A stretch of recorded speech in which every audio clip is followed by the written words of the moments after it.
Nandito yung amo ko sa Mongkok. Magpagamot si Lola. Ito. Waiting muna dito sa loob ng sasakyan. Ayan. Mongkok mga pre. Waiting lang muna mga pre.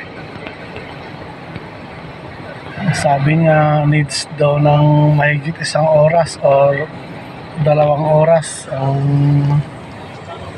ang hinihingi niya. Pero wala naman sa ayos si babae. Hindi naman napagkakatiwalaan. Baka hindi naman sigurado yun.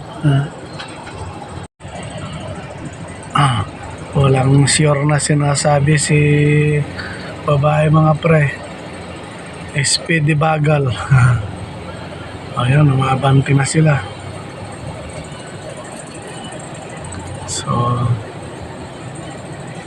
So yun muna mga pre.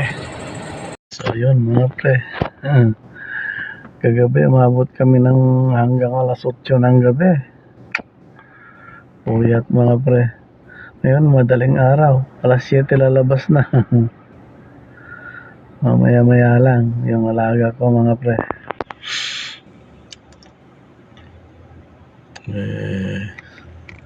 Trabaho to.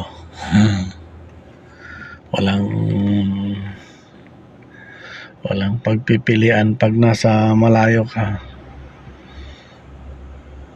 Kung ano yung itinerary mo, yun ang masusunod. Sige mga pre.